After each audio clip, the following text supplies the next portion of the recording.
بسم اللہ الرحمن الرحیم۔ قابل صد احترام بزرگوں، بھائیوں اور دوستوں، آپ شاید یہ بات جان چکے ہوں گے ہمارے عمل سے کہ ہمارا یہ مزاج ہے اور معمول ہے کہ جب کوئی بڑے عالم دین ہمارے یہاں آتے ہیں تو ہم ان سے گزارش کر کر ان سے استفادہ کرتے ہیں، ان کا بیان سنتے ہیں، کیونکہ ہم بھی ابھی بہت چھوٹے ہیں، ہمیں بھی سیکھنے کے لیے بہت مواقع ملتے ہیں اللہ کی طرف سے، اور مسلمان کو زندگی کے ہر قدم پر سیکھنے کا مزاج بنانا چاہیے۔ تو اس وقت ہمارے درمیان میں ایک بہت بڑے عالم دین ہیں، مفتی آصف صاحب مظاہری دامت برکاتہم، جو اصلاً ممبئی کے رہنے والے ہیں اور گجرات کے ایک بہت بڑے مدرسے میں حدیث کی بڑی بڑی موٹی موٹی کتابیں پڑھاتے ہیں، اور کئی کتابوں کے وہ رائٹر اور مصنف بھی ہیں، اور یوٹیوب وغیرہ پر ہزاروں نہیں، لاکھوں نہیں، کروڑوں کی تعداد میں لوگ ان کو سنتے بھی ہیں الحمدللہ۔ تو آپ کا ایک سفر تھا باہر ملک کا، یہ اللہ کا انعام ہے کہ آپ ہمارے یہاں تشریف لائے۔ میں اپنی مسجد کے ذمہ دار اور آپ تمام لوگوں کی طرف سے، چونکہ وہ ہمارے مہمان ہیں، ان کا شکریہ ادا کرتا ہوں۔ اور آپ تو میرا بیان ہر ہفتے سنتے ہی رہتے ہیں، روزانہ فجر میں بھی میں تفسیر کرتا ہوں، عصر میں بھی ایک آدھ حدیث کی تعلیم ہوتی ہے، تو مجھے اور آپ کو مل کر حضرت کا آج بیان سننا ہے اور استفادہ کرنا ہے۔ سب اچھی نیت سے، سننے کی نیت سے اور عمل کرنے کی نیت سے حضرت کی باتوں کو سنیں، اور میں بڑے ادب کے ساتھ گزارش کروں گا مفتی آصف صاحب دامت برکاتہم سے کہ آپ تشریف لائیں اور اپنی قیمتی باتوں سے ہم سب کو مستفیض فرمائیں۔ السلام علیکم ورحمۃ اللہ وبرکاتہ۔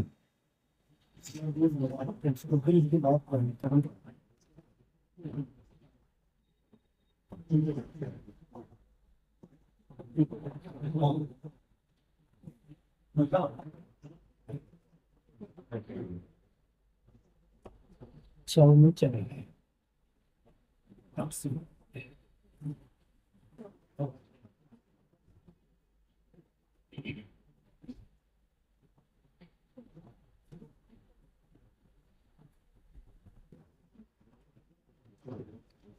السلام علیکم ورحمۃ اللہ وبرکاتہ۔ الحمد للہ وکفی وسلام علی عبادہ الذین اصطفی، اما بعد۔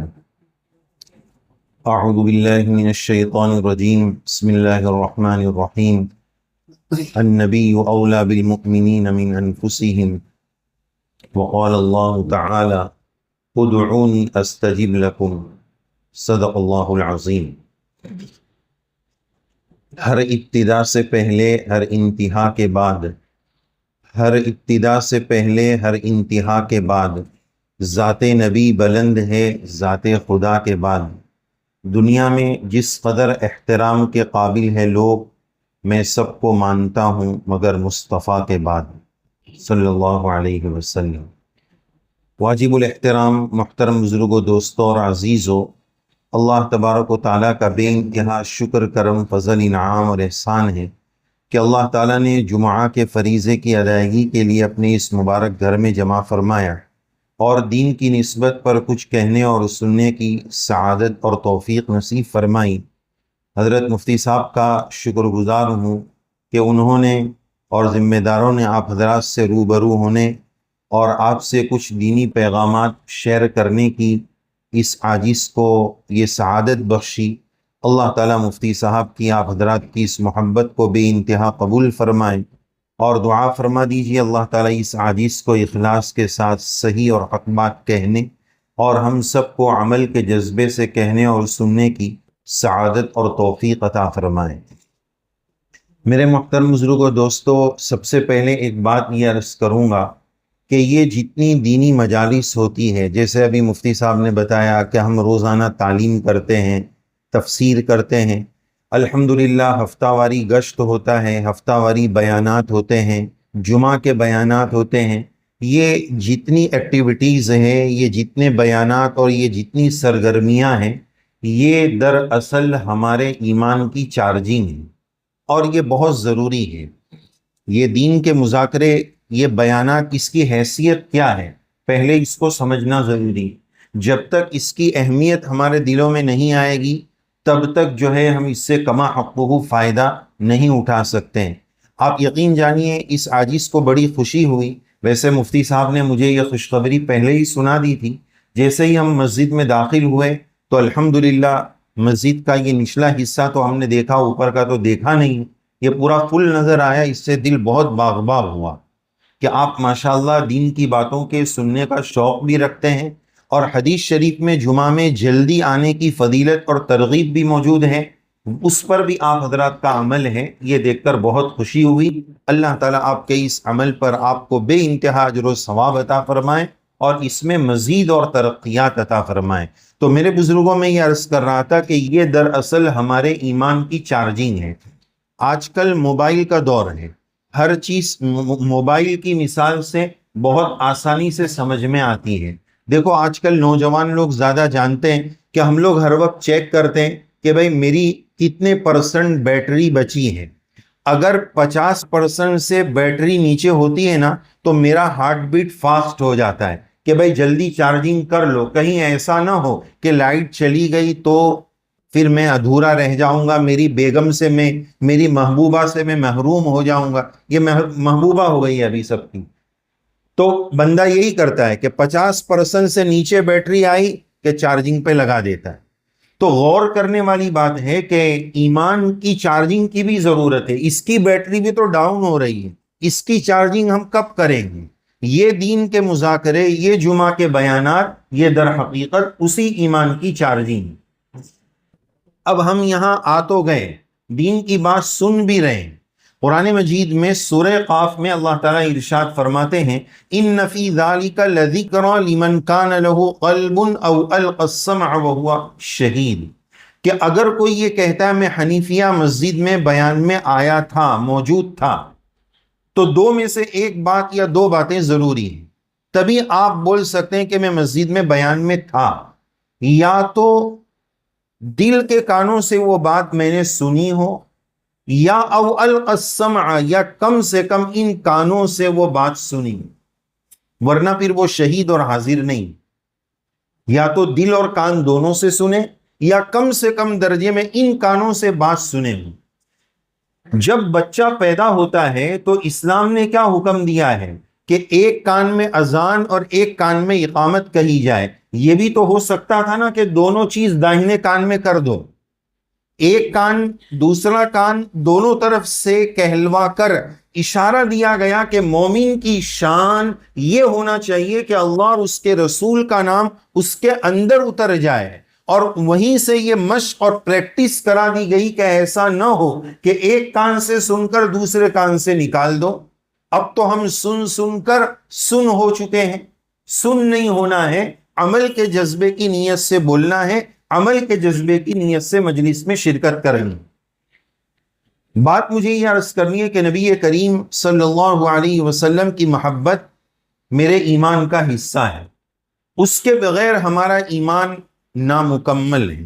حدیث شریف میں اللہ کے نبی علیہ السلام کا ارشاد گرامی ہے، حضرت انس رضی اللہ عنہ کی روایت ہے، لا یؤمن احدکم حتی اکون احب الیہ من والدہ وولدہ والناس اجمعین، تم میں سے کوئی شخص مومن کامل اس وقت تک نہیں ہو سکتا ہے جب تک نبی کی ذات اس کے نزدیک، اس کے ماں باپ، اس کی اولاد اور دنیا کے تمام لوگوں سے جب تک حضور کی ذات محبوب نہ ہو جائے تب تک وہ مومن کامل نہیں ہو سکتا۔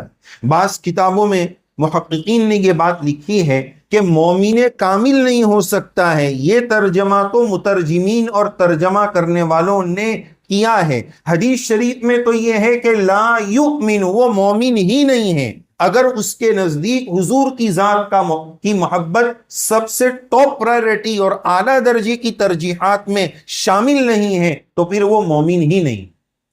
حضور سے محبت کیوں ہونی چاہیے؟ حضور سے محبت کیسی ہونی چاہیے؟ اس حدیث پاک پر عمل کر کے صحابہ نے کیسے بتایا، یہ میں آپ کی خدمت میں پیش کرنا چاہتا ہوں۔ نبی کریم علیہ السلام سے محبت کی ایک وجہ تو یہ ہے کہ آپ صلی اللہ علیہ وسلم محبوب رب العالمین ہیں.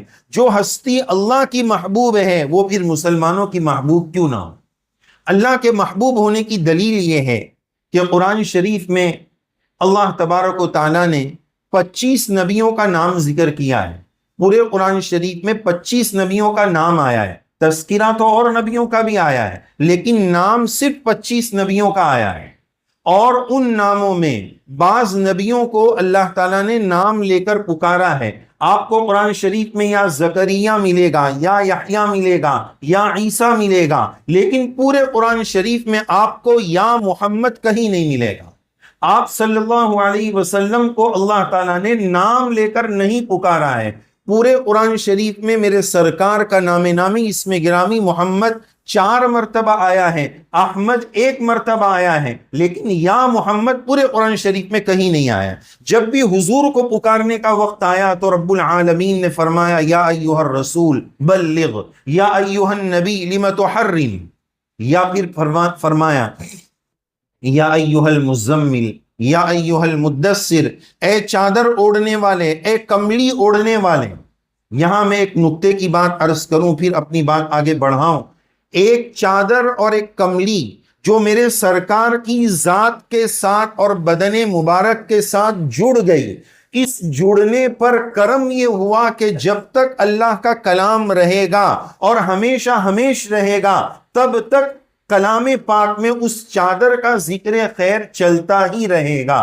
اے چادر اوڑھنے والے، اے کملی اوڑھنے والے، اس چادر کا ذکر ہمیشہ چلتا رہے گا. تو جب ایک بے جان چادر ظاہری طور پر سرکار کے ساتھ جڑ جاتی ہے، اللہ تعالیٰ اس کے ذکر کو زندہ جاوید فرما دیتے ہیں. تو اے مسلمانوں، ذرا غور کرنے والی بات یہ ہے کہ اگر مسلمان صحیح معنی میں اپنی ذات کو حضور کی ذات کے ساتھ اگر جوڑ دے، اللہ اس کے ذکر کو زندہ جاوید کیوں نہیں فرمائیں؟ اس کا ذکر ہمیشہ کے لیے وَرَفَعْنَا لَكَ ذِكْرَكَ کے ذیل میں کیوں نہیں آئے گا؟ یہ اللہ تعالیٰ کا کرم ہے. تو میرے بزرگوں، عرض یہ کرنا ہے کہ اللہ تبارک و تعالیٰ نے ایمان کا معیار نبی کریم صلی اللہ علیہ وسلم کی محبت کو بنایا. دیکھیں میرے محترم بزرگوں، ہم اس وقت تک کوئی مسلمان نہیں ہو سکتا ہے جب تک کہ وہ لا الہ الا اللہ محمد الرسول اللہ نہ پڑھ لے. کمال کی بات یہ دیکھیے، لا الہ الا اللہ میں 12 حروف ہیں، محمد الرسول اللہ میں 12 حروف ہیں. لا الہ الا اللہ کے 12 حروف میں کوئی نقطہ نہیں ہے. آپ دیکھیے 12 حروف میں کوئی بھی حرف نقطے والا نہیں ہے. محمد الرسول اللہ کے 12 حروف میں کوئی بھی حرف نقطے والا نہیں ہے. اشارہ ہے اس بات کی طرف کہ اللہ تعالیٰ کی ذات اقدس کے ساتھ نقطے کے برابر بھی کسی کی شرکت برداشت نہیں ہے، یہ شرک ہے. اور محمد الرسول اللہ خاتم النبیین کی نبوت کے بعد اب کسی کا دعوی نبوت نقطے کے برابر بھی برداشت نہیں ہے، چاہے وہ مرزا غلام احمد قادیانی ہو یا موجودہ دور کا شکیل بن حنیف کا فتنہ ہو یا کوئی بھی فتنہ ہو. یہ نبوت کے بعد، آپ علیہ السلام کے ختم نبوت کے بعد اب کسی کا دعوی نبوت قابل برداشت نہیں. اور آپ علیہ السلام سے محبت کی جائے آپ کے حسن و جمال کی وجہ سے. آج لوگ حسن و جمال کی وجہ سے دوسروں پر مرتے ہیں، لیکن یاد رکھنا چاہیے حسن تو فانی چیز ہے، ختم ہو جانے والی چیز ہے. حسن صورت چند روزہ، حسن سیرت مستقل. اس سے خوش ہوتی ہے آنکھیں، اس سے خوش ہوتا ہے دل. اچھے اخلاق، اچھے کردار، اچھے کیریکٹر سے دل خوش ہوتا ہے. خوبصورتی سے چند لمحے کے لیے آنکھیں لذت حاصل کر لیتی ہیں، لیکن بہرحال دنیا اس کو مانتی ہے کہ محبت کی ایک وجہ حسن و جمال ہے. اور نبی کریم علیہ السلام کے حسن و جمال سے زیادہ اس دنیا میں نہ کوئی حسین آیا ہے، نہ قیامت تک آپ سے زیادہ کوئی حسین آ سکتا ہے. اردو شاعر کہتا ہے، حسن یوسف پر کٹی مصر میں انگشت زنا، حسن یوسف پر کٹی مصر میں انگشت زنا، سر کٹاتے ہیں تیرے نام پر مردان عرب. شاعر کے کلام کا خلاصہ یہ ہے کہ یوسف علیہ السلام کے حسن کو دیکھ کر مصر کی عورتوں نے اپنی انگلیاں کاٹی تھی، لیکن سرکار دو عالم علیہ السلام کی ذات اقدس کی بنیاد پر صحابہ نے اپنی گردنیں کٹوائی تھی. ایمان کی قربانیاں، اپنی جان، ایمان کے لیے اپنی جان کی قربانیاں پیش فرمائی تھی. ایک شاعر کہتے ہیں، حسن یوسف کو دیکھ کر کٹ گئی تھی انگلیاں، حسن یوسف کو دیکھ کر کٹ گئی تھی انگلیاں، یہاں تو چاند خود کٹ گیا انگلیوں کو دیکھ کر۔ نبی کریم علیہ السلام کی ذات اقدس کے توسط سے چاند کے ٹکڑے ہو گئے۔ یہاں میں آپ کو ایک علمی بات بھی عرض کروں کہ جو بات سنی سنائی ہے ہم اس کو نقل کر دیں یا مان لیں، ایسا نہیں ہے۔ چاند کے ٹکڑے ہونا، معجزہ شق القمر، یہ تو ثابت ہے، قرآن مجید سے بھی ثابت ہے، احادیث سے بھی ثابت ہے، لیکن انگلی کا اشارہ نہ کسی قرآن مجید کی آیت سے نہ کسی حدیث پاک سے ثابت ہے۔ چاند کے ٹکڑے ہونا ثابت ہے۔ بہرحال میں آپ کو آگے یہ بتاؤں کہ ہم یہ سمجھتے ہیں کہ چاند دو ٹکڑے ہوا، یہ ایک معجزہ ہے۔ آئیے آپ کو بتاؤں اس ایک معجزے میں کتنے معجزے چھپے ہوئے ہیں۔ جب کوئی چیز دو ٹکڑے ہوتی ہے نا تو وہ زمین پر گر جاتی ہے۔ چاند کے دو ٹکڑے ہو گئے، یہ ایک معجزہ۔ وہ دونوں ٹکڑے زمین پر نہیں گرے، یہ دوسرا معجزہ۔ اس وقت کے انسانوں نے اپنی سگی آنکھوں سے دونوں ٹکڑوں کو الگ الگ دیکھا، یہ تیسرا معجزہ۔ دونوں ٹکڑے واپس مل گئے، یہ چوتھا معجزہ۔ اور اوپر چلا گیا چاند، اپنے مقام پر پہنچ گیا، یہ پانچواں معجزہ۔ تو یہ نبی کریم علیہ السلام کا حسن و جمال ہے، آپ کی شان معجزانہ ہے، اور اس کے ساتھ ساتھ آپ کے حسن و جمال کو صحابہ بیان کرتے ہیں۔ کوئی صحابی فرماتے حضور 14ویں کے چاند سے زیادہ حسین ہیں، کوئی سورج سے زیادہ حسین قرار دیتے ہیں۔ روایات کی تفصیل کا وقت نہیں ہے، میں صرف اشارہ کر رہا ہوں۔ شمائل ترمذی میں جابر بن سمورہ رضی اللہ عنہ 14ویں کے چاند سے حضور کے حسن و جمال کو تشبیہ دیتے ہیں، جوڑتے ہیں۔ لیکن قرآن مجید میں اللہ تعالیٰ نے حضور کے حسن و جمال کے لیے نہ چاند فرمایا نہ سورج فرمایا، بلکہ ایک تیسری بات فرمائی ہے۔ قرآن مجید کے 22ویں پارے میں اللہ تعالیٰ نے فرمایا ہے سراجم منیرا، روشن چراغ۔ حضور کا حسن و جمال یہ روشن چراغ ہے۔ سوال یہ ہے کہ خوبصورتی میں چاند اور سورج زیادہ سمجھ میں آنے والی بات ہے، چراغ تو چھوٹا سا ہوتا ہے، لیکن اللہ نے سراجم منیرا کیوں فرمایا؟ اللہ کی تعبیر اور اللہ کے کلام سے اچھا کلام کسی کا نہیں ہو سکتا ہے۔ اللہ تعالیٰ نے سراجم منیرا کیوں فرمایا؟ جواب اس کا یہ ہے، پہلا جواب تو یہ ہے کہ دیکھو چاند اور سورج اپنے اپنے وقت پر نکل کر روپوش ہو جاتے، چھپ جاتے ہیں، چلے جاتے ہیں۔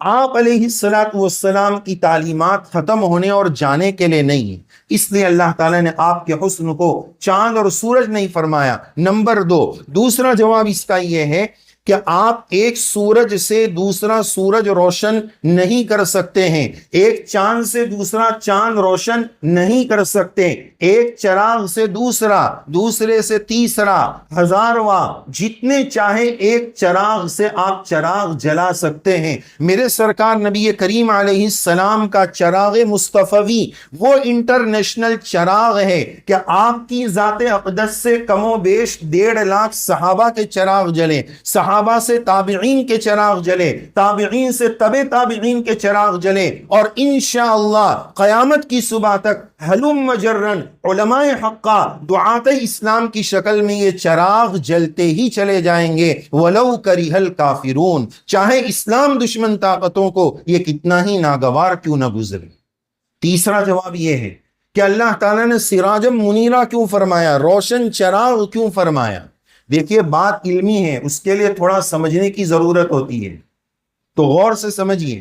اس وقت اگر یہ سب لائٹیں بند کر دی جائے تو سورج کی کچھ نہ کچھ روشنی اندر آئے گی، ہمیں تھوڑا بہت اجالا ملے گا۔ سورج کی روشنی حاصل کرنے کے لیے باہر جانا ضروری نہیں ہے، وہ روشنی اندر بھی آئے گی۔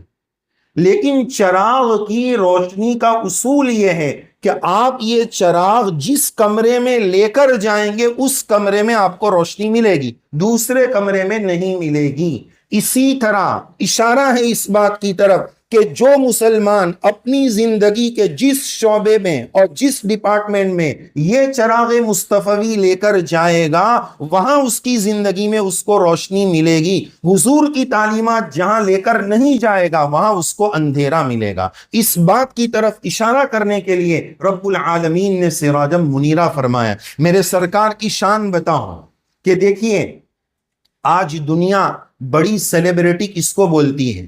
جس کے یوٹیوب کے سبسکرائبر زیادہ ہو، فیس بک کے فالوور زیادہ ہو، انسٹاگرام کی پبلک زیادہ ہو، اس کو لوگ مانتے ہیں کہ یہ بڑی سیلیبریٹی ہے، لیکن نبی کریم علیہ السلام کی ذات اقدس کے کمال کا اندازہ لگائیے کہ اس وقت سے لے کر آج تک اور آج سے لے کر قیامت تک ساری دنیا میں سب سے زیادہ فالوور یا سبسکرائبر یا جو بھی کہا جائے وہ نبی کریم علیہ السلام کے متبعین اور محبین کی جتنی بڑی تعداد ہے، دنیا میں کسی کی وہ تعداد نہیں، نہ حضور کے دور میں یوٹیوب ہے، نہ فیس بک ہے، نہ کوئی اور سوشل میڈیا ہے، لیکن اس سب کے باوجود یہ محبت اللہ تعالیٰ نے نبی کریم علیہ السلام کے لیے امت اور انسانیت کو عطا فرمائی۔ لیکن میرے بزرگوں عرض یہ کرنا ہے کہ آج کا مسلمان صرف یہ سمجھتا ہے کہ یہ محبت کر لو تو اچھی بات ہے، مستحب ہے، کر لینے سے ثواب ملے گا۔ میرے بزرگوں ایسی بات نہیں ہے۔ ہم نے شروع میں آپ کو حدیث پاک سنائی، لا یؤمنو،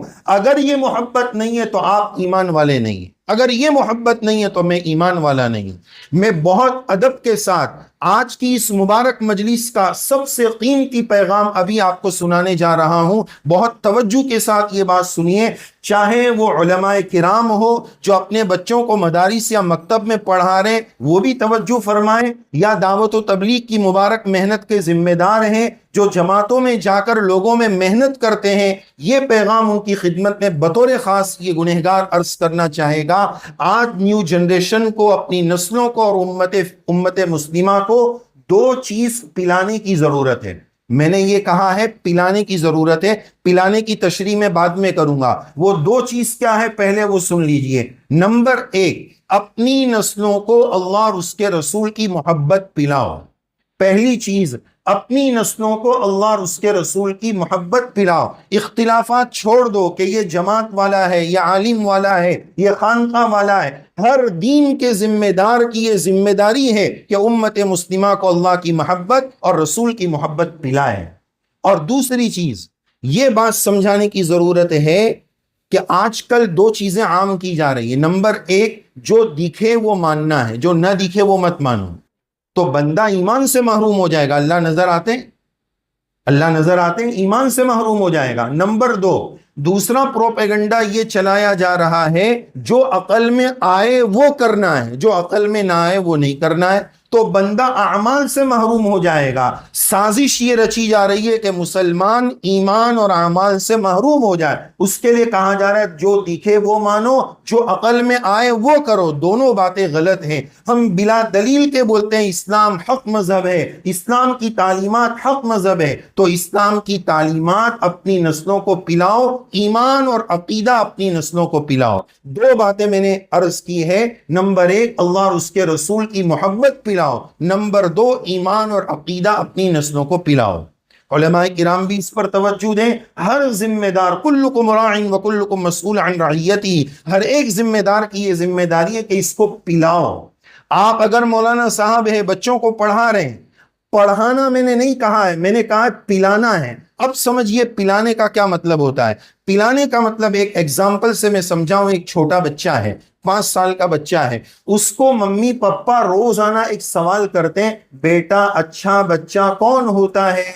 اور روزانہ جواب بھی امی ابا دیتے ہیں، اچھا بچو وہ ہوتا ہے جو ممی پپا کا کہنا مانتا ہے۔ 50 بار سوال، 50 بار جواب، اتنا بولتے ہیں کہ اس بچے کو اگر نیند میں سے اٹھا کر پوچھیں بیٹا اچھا بچو کون ہوتا ہے، وہ وہی جواب دے گا۔ اس کو بولتے ہیں پلا دینا۔ بچہ آپ کے پاس مدرسے میں پڑھنے آ رہا ہے، آپ نے قرآن شریف کی آیات نازلہ اس کو پڑھا دی، یہ ہوا پڑھانا۔ اور ایک ہوتا ہے پلانا، یعنی اندر اتار دینا۔ حضرت نبی کریم علیہ السلام نے ایمان کے لیے ایک دعا بتائی ہے، اللہم انی اسألک ایمانا یباشر قلبی، یا اللہ ایسا ایمان دے دو جو میرے اندر، میرے دل کے رگ و ریشے میں اتر جائے، نکالے نہ نکلے۔ ایک بڑے میاں کا واقعہ سناؤ مختصراً۔ مفتی صاحب آخری میں کتنے وقت تک بات ختم کرنی؟ 55 تک۔ اچھا، تو ایک مرتبہ ایک علماء کی جماعت ایک دیہات میں گئی۔ اب ان کو یہ دیکھنا تھا کہ یہاں کے لوگوں کا ایمانی لیول کیا ہے، تو ایک عالم صاحب نے ایک کسان صاحب سے پوچھا کہ اسلام حق مذہب ہے، اس کی آپ کے پاس کیا دلیل ہے؟ تو بڑے میاں نے کہا دیکھیے آپ عالم صاحب ہیں، میں آپ کا اکرام کرتا ہوں، آپ کی عزت کرتا ہوں، لیکن یہ جو سوال آپ نے کیا ہے نا اسلام کے بارے میں مجھ سے، اگر دوسری مرتبہ کیا نا تو یہ جو ہلکا پھاوڑا ہے نا یہ آپ کی کھوپڑی پہ چپکا دوں گا، بلا دلیل کے بولتا ہوں اسلام حق مذہب ہے۔ یہ اس کسان نے کہاں سے بولا؟ وہ عالم صاحب نہیں تھے، وہ کسان صاحب تھے۔ وہ دعوت کی محنت میں، اللہ والوں کی مجلس کی محنت میں ان کو ایمان ایسا پلا دیا گیا کہ نکالے نہ نکلے۔ یباشر قلبی کی یہ عملی تفسیر ہے، ایسے ایمان کی ضرورت ہے۔ تو میرے بزرگوں، آج کی اس مجلس کا خلاصہ دو باتیں: ایمان اور عقیدہ پلاؤ، اللہ اور اس کے رسول کی محبت اپنے ماتحتوں کو پلاؤ، اور اپنی زندگی میں سنتیں لاؤ۔ آپ نے یہ بات بہت سنی ہوگی کہ زندگی میں سنتیں لاؤ۔ سنتیں زندگی میں آئے گی کیسے؟ میں اس کی ایک چین آپ کو بتاؤں گا 1 منٹ کے اندر۔ اس سے پہلے ایک بات یہ بتاؤں گا کہ یہ جو میں نے حدیث پاک بتائی کہ آپ علیہ السلام کی محبت سب سے، ماں باپ سے بھی زیادہ بڑھ جائے تب تک میں مومن نہیں ہوں، یہ محبت صحابہ نے کر کے بتائی۔ بہت سارے واقعات ہیں، ایک واقعہ مختصراً اشارہ کروں۔ زید بن حارثہ رضی اللہ عنہ، آپ نے نام سنا ہوگا۔ پورے قرآن شریف میں زید رضی اللہ عنہ کے علاوہ کسی صحابی کا نام نہیں آیا، یہاں تک کہ صحابہ کی جماعت کے چیف کمانڈر صدیق اکبر رضی اللہ عنہ کا نام بھی نہیں۔ زید رضی اللہ عنہ کا نام کیوں آیا یہ بتانے کا بھی وقت نہیں ہے، مختصر میں واقعہ بتا دوں کہ یہ حضرت نبی کریم علیہ السلام کی خدمت میں غلام تھے۔ ان کے ابا، چچا اور بھائی 3 لوگ ان کو لینے کے لیے آئے اور پیسہ لے کر آئے۔ حضرت نبی کریم علیہ السلام نے فرمایا مجھے پیسے کی ضرورت نہیں ہے، زید اگر تمہارے ساتھ چلنا چاہے تو میں دینے کے لیے تیار ہوں، مجھے کوئی کاسٹ اور اس کا کوئی معاوضہ نہیں چاہیے۔ اللہ کے نبی علیہ السلام نے حضرت زید کو بلایا۔ حضرت زید نے فرمایا امی، ابا، چچا، بھائی جان سب سے ملے، لیکن کہا حضرت مجھے تو آپ کے ساتھ رہنا ہے، مجھے نہیں جانا ہے۔ زید رضی اللہ عنہ کے چچا کوسنے لگے، عجیب بندے ہو، غلامی کو ترجیح دیتے ہو آزادی پر۔ ابھی ہمارے ایک بزرگ جو ناجائز مقدمات اور غلط چیز کے معاملے میں پھنس گیا، آپ سب لوگ ان کا نام جانتے ہیں، سوشل میڈیا پر ان کا پڑا ہوا شعر بڑا وائرل ہوا، جس میں انہوں نے یہ کہا کہ ہزار آزادیوں سے لاکھ بہتر ہے تمہارے عشق کے طوق و سلاسل۔ یہ وہی بات ہے، 1000 آزادیوں سے لاکھ بہتر ہے تمہارے عشق کے طوق و سلاسل۔ تو حضرت زید رضی اللہ عنہ نے فرمایا ایسی ہزاروں آزادیاں قربان ہیں، مجھے حضور کی غلامی پسند ہے اور وہ وہی رہے۔ یہی ہے ماں باپ سے زیادہ حضور کی محبت۔ بہرحال وقت نکلا جا رہا ہے، مجھے 2 باتیں اور عرض کرنی ہے۔ آخری بات میں نے یہ عرض کی تھی، زندگی میں سنتیں کیسے آئے گی؟ زندگی میں سنت لانے کی میں آپ کو ایک چین بتاتا ہوں۔ دیکھو، پہلا کام سیرت کی کتاب پڑھو، حضور کی زندگی پڑھو۔ آج ہم نے بہت سارے نوجوانوں کو دیکھا ہے کہ وہ بائک کے پاس کھڑے ہو کر ایسے ایسے بال بنا رہے ہیں۔ کسی نے جینز پینٹ پھٹی ہوئی پہنی ہے، کسی نے ایسی جینز پہنی ہے ایسا لگتا ہے استنجا خطا کر گیا ہے۔ بیٹا یہ سب کیوں کر رہے ہو آپ؟ تو کہا وہ خان صاحب ایسا کرتا ہے، وہ کرکٹر، وہ فٹ بالر ایسا کرتا ہے۔ یعنی ہماری نسلوں نے موبائل اور ٹی وی کی اسکرینوں پر ان کو اتنا دیکھا کہ ان کی محبت دل میں آ گئی۔ اب ان کی محبت نکال کر حضور کی محبت لانا ہے تو حضور کو اتنا دیکھو کہ حضور کی محبت دل میں آ جائے۔ حضور کی محبت، حضور کو کیسے دیکھا جائے گا؟ سیرت کی کتابوں میں دیکھا جائے گا۔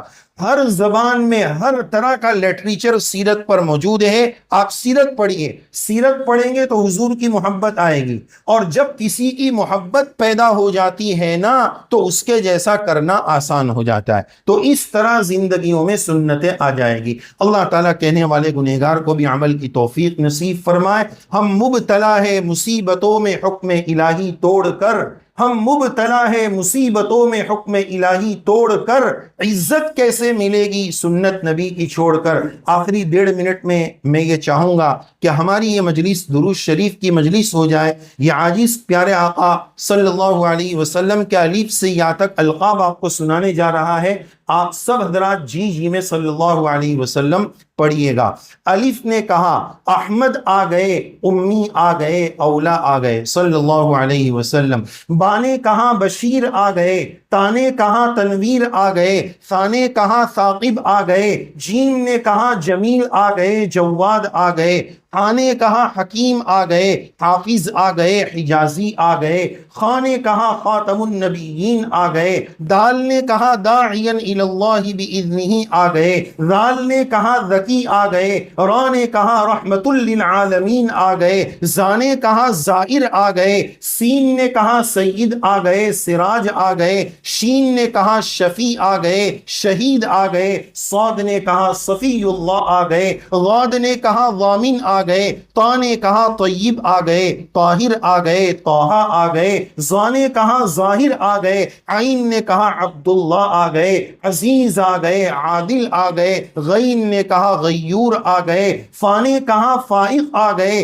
قاف نے کہا قاری آ گئے، قاسم آ گئے، کاف نے کہا کافل آ گئے، لام نے کہا لائق آ گئے، میم نے بہت جھوم کر کہا محمد آ گئے، محمود آ گئے، مزمل آ گئے، مدثر آ گئے، مصطفیٰ آ گئے، نون نے کہا نذیر آ گئے، واو نے کہا وکیل آ گئے، ہاں نے کہا ہاشمی آ گئے، حمزہ نے کہا آخری آ گئے، رہ گئی تھی یا بولی یاسین آ گئے، یتیم آ گئے، صلی اللہ علیہ وسلم، كلما ذكره الذاكرون وكلما غفل عن ذكره الغافلون وآخر دعوانا أن الحمد لله رب العالمين.